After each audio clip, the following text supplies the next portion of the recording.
Cody Rhodes is fighting for the future of wrestling. The chances are running out to take the championship from John Cena, but he can't keep him down. But it's when Cena looks for an AA, Cody's feet knock the referee out, and he escapes, which gives him the chance to grab the championship that Cena already had in the ring, and he has another chance to use it, just like WrestleMania. But he doesn't, and Cena runs at him, and they collide, which leaves both men down and paves the way for one of the most shocking moments we've seen, as Orton slithers in the ring and decides the match.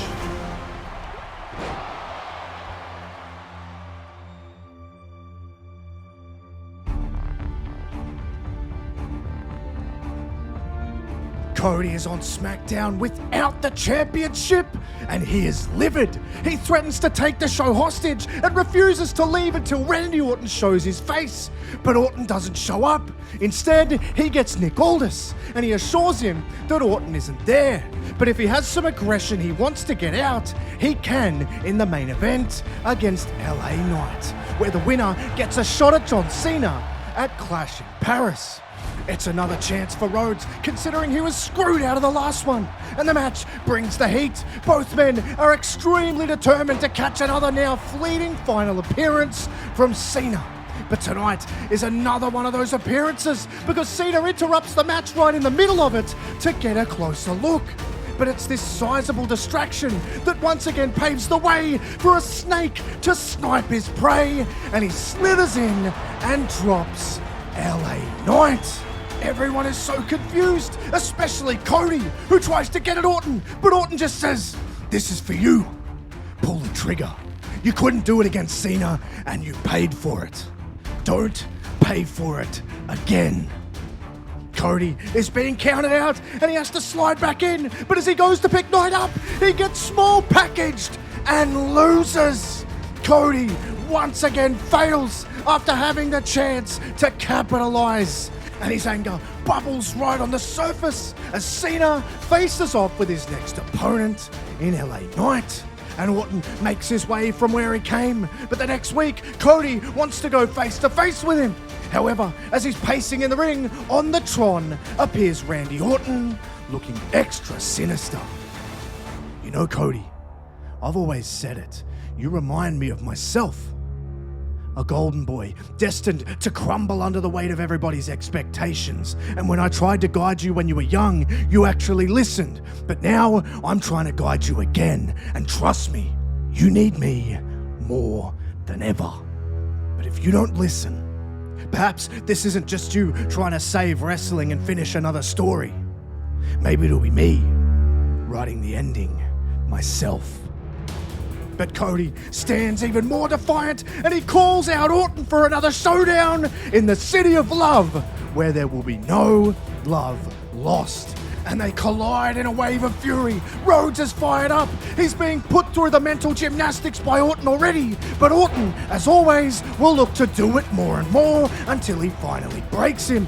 And he works in his usual slow, sinister and methodical way, but he's also constantly talking to Cody during the fight.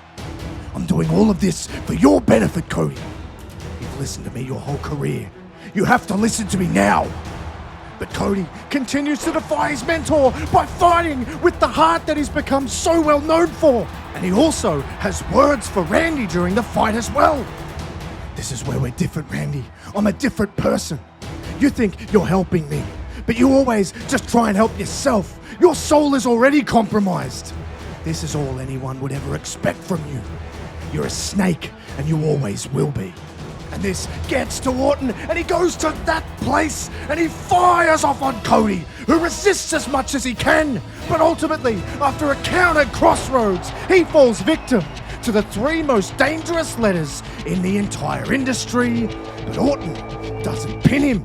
Instead, he just says, "If you won't listen to my words, maybe you'll hear my actions."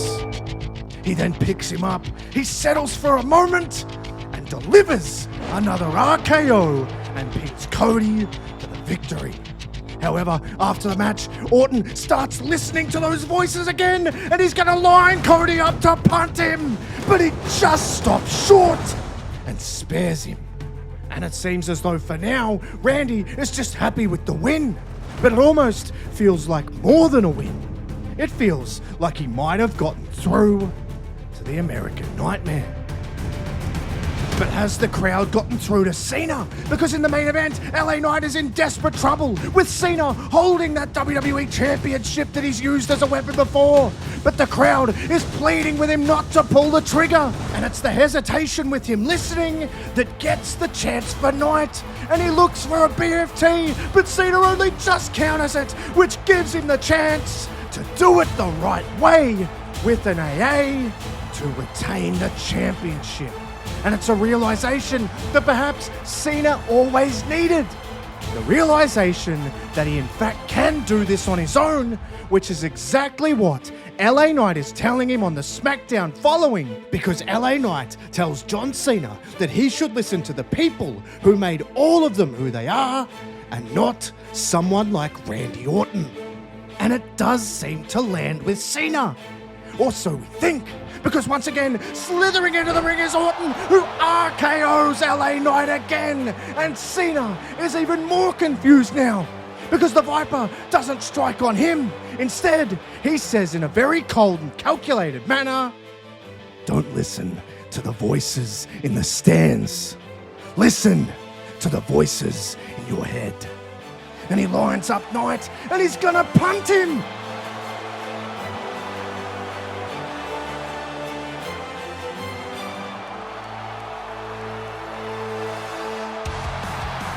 Cody is here for the save, which forces Orton and Cena out of the ring. And Cody clearly has a chip on his shoulder, and the anger is just spewing out of him now. And he immediately makes the challenge for tonight. And it's quickly made official. The main event will be LA Knight and Cody Rhodes versus Randy Orton and John Cena. But the question is Cena all that willing of a participant? Well, as the match wears on later in the night, the tensions between Orton and Cena are evident, because Cena is clearly distracted by the audience chanting for him, and Orton desperately tries to keep him on track, and he does to a degree. But the real test of character doesn't come for John Cena. It comes for Cody Rhodes when Orton has the WWE Championship, brings it in the ring, but it gets snatched out of his hands, and Orton actually invites it on. He's begging Cody to do it. He wants him to cross to the dark side, and Cody swings, but Orton moves, and it's Knight that gets clocked. Cena now slides in, throws Cody out of the ring, and Orton takes the chance to capitalize on the Cody error to deliver an RKO tonight and pick up the win for the team. Orton's manipulation and mind games are going to a whole other level. He got Cody to crack, and he also got Cena to help him, and things are playing perfectly into his hands. However, with the tension rising, it threatens to reach a boiling point, because backstage, LA Knight confronts Randy Orton, and it's on sight. Knight pulls no punches, going after Randy Orton, and it causes a huge disturbance backstage, which is then quelled by none other than Cody Rhodes. He gets in between them, and then he gets right into the face of Orton, but he doesn't swing, because Orton says, "I can see it in your eyes, Cody. You came looking for revenge, but I see the truth. It's not about justice, it's about survival, and survival requires darkness." But then Knight, still trying to get it, Orton says, "You want to talk darkness? How about I turn the lights out in Australia at Crown Jewel, Orton, huh? The Viper versus the Megastar, what do you say?" And Orton accepts the challenge on the spot. Knight is still fuming. He wants more of him, but Nick Aldis then steps in, and he calms the situation and sends Knight away. But he also asks Cody to stay, and he says, "You seem hell-bent on being some kind of peacekeeper here, Cody. So how about this? You try and keep the peace as the special guest referee in Perth for that very match." Cody has now been thrust into a very powerful position that is filled with choices he's gonna have to make. But Cena does not have a choice to make when it comes to his opponent in Australia, because that will be Gunther in the Crown Jewel Championship match, which Cena has stated he wants to take with him along with the WWE Championship now. And it's in the final face-off between the two that Gunther plants even more seeds of doubt in the head of the legend, because he questions if Cena really is who he claims to be. He thinks he's going soft. He says he's listening to the wrong voices, just like Randy claimed. And perhaps he's right. But there's only one way to find out, and that is to get on the plane and go to Perth. And Cody dons the black and white stripes in a tension-filled encounter between the megastar and the Viper. And it's the Viper who brings his usual mind games, testing Cody, seeing if he's going to DQ him for grabbing chairs and threatening to hit Knight. But Cody also lets Knight bend the rules and use the outside environment to his advantage. So it asks the question of which side is Cody leaning, if any. Well, he needs to make a big decision as the match comes to its crescendo, because Knight looks for the megastar elbow, but he gets caught out of nowhere by an RKO. However, Orton wants to test Cody again, and he lines up Knight for a punt.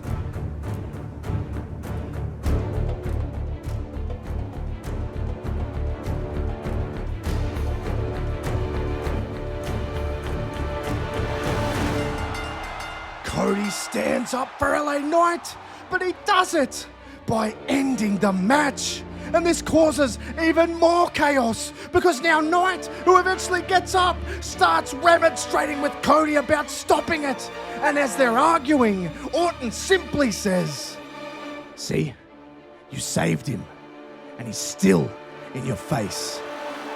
And it leaves Cody with a lot to ponder. But Cena also has a lot to ponder as he once again listens to the voices in the stands. Only this time, it costs him dearly, because the Ring General takes advantage of the hesitation to knock him off his perch. And Gunther saves the Crown Jewel Championship from John Cena. But it's Randy Orton who wants to know just who is going to save themselves by uncovering their darkness.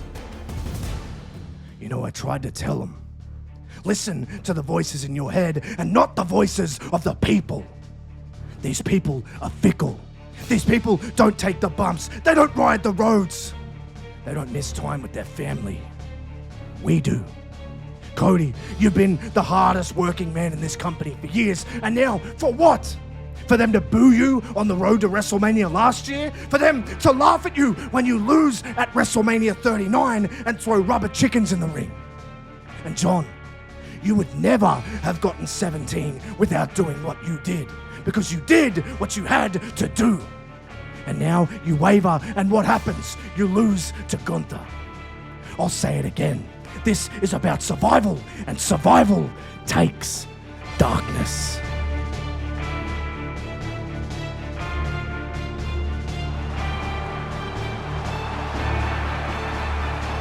Randy, just because you're trying to drag me to hell with you doesn't mean I won't go for a day. I'm going to lay you out, and I'm going to leave you there. If you want to change me, if you want to take me to the darkness, let's go. Survivor Series, San Diego, one more time. Orton sees the anger, and he likes it, and he accepts the match, but he also says, there he is. You're on this mission to save the industry, but I have a question for you, Cody. Do you want to save face, or do you want to save wrestling? Because you know deep down in your soul, you can't do both. The mega match is made official. The mentor and the mentee will collide again. But that isn't the only blockbuster announcement, because Cena will now face the indomitable returning Roman Reigns. And that will be the Survivor Series main event. And to up the stakes even more, the winner of Rhodes and Orton will get the winner of Reigns and Cena. And with the sold-out crowd hanging on every second, Orton and Rhodes explodes to life with one of the all-time classics. And it feels like a real throwback old-school battle, which is right in the wheelhouse of both of them. But as expected, Orton wants to test Cody, and deep into the fight once again. They are the only ones in the ring with the referee down, and Orton grabs a chair and he lays it at the feet of Rhodes and turns his back. And then Rhodes does pick up the chair, but he has the look of a man who is listening to the voices in his head, and he looks like he's gonna swing, and he does. But he swings it into the ground out of frustration and then drops it. And then Orton spins around, looks for an RKO, but Cody counters and hits an RKO of his own onto the chair. Cody then knows what he's done. He discards the chair to get rid of the evidence, and now he can stalk his prey and strike with a crossroads. And Cody wins the shot at Cena. He's got one last chance to save wrestling, but it isn't without some questions being asked of him, because he did use the chair when push came to shove. And as Orton watches him celebrate the win, he mutters under his breath, "There's the nightmare." But will it be a nightmare for Cena, who has the big, almost certainly final showdown with Roman Reigns in the main event? Because in the depths of that battle, and a double down, they hear a dreaded sound. Rollins attempts to cash in, but as he's talking with the referee on the outside trying to cash in, Cena grabs the championship and the crowd pleading him not to do it. But Cena doesn't listen to the voices in the stands. He listens to the voices in his head and clocks Reigns with the title. He quickly slips outside and then AA's Rollins on the outside. And just like that, back in the ring for an AA on Roman, and to the dismay of the people in the stands, it's Cena who wins and retains. He celebrates as the boos ring out in the eardrums, but he then stops, and you can see he somewhat has regret on his face again. He's just starting to realize what he's become in the quest to ruin wrestling, and it adds even more elements of doubt, and that feeling follows him all the way to his second last ever appearance, and it's on SmackDown in an emotional face-to-face with Cody. And they wax lyrical about what it means to listen to the fans or listen to themselves.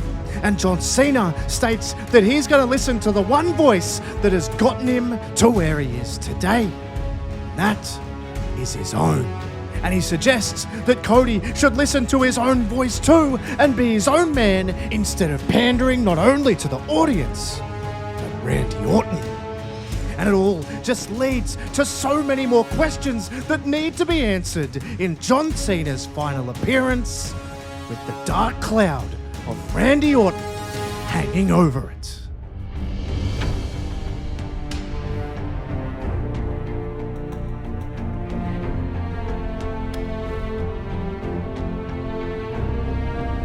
All night we've seen tributes to John Cena, old footage, old matches, but it all culminates where it all started, on SmackDown in a very familiar setting, but with less than familiar situations and so many questions to answer. Namely, which voices will either man listen to? Well, with the main event being so emotionally charged, fans throw all their recent past away and they want Cena. He's clearly the big fan favourite on his last night, and it clearly gets to him. But the match clearly gets to Cody as well, because this is a man he's idolised and a man he's somewhat wanted to emulate. And the match is totally above board and fair. It's fought in the way that it should be, and Cena has one last classic. There's near fall after near fall. There's ups, there's downs, but things get tense when a chance arises as the referee is once again accidentally knocked down, and they continue to fight at ringside, but they stop when they see the opportunity.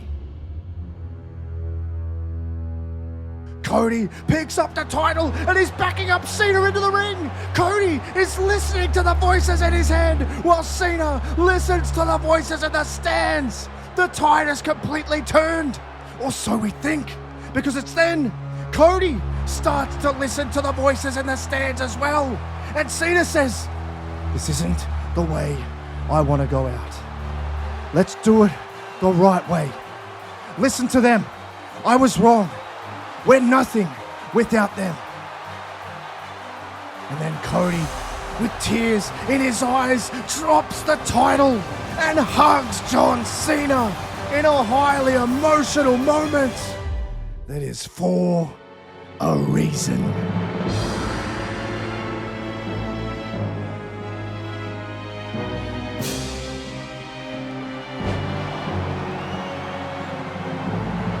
It was about survival, and survival takes darkness. Cody listens to the voices in his head, one of them being the voice of his mentor. And they leave with the WWE Championship to a chorus of boos. But those voices from the stands turn the boos to thank you Cena chants as he bids everyone farewell as his time is up. You have no idea what that means to me. Thank you.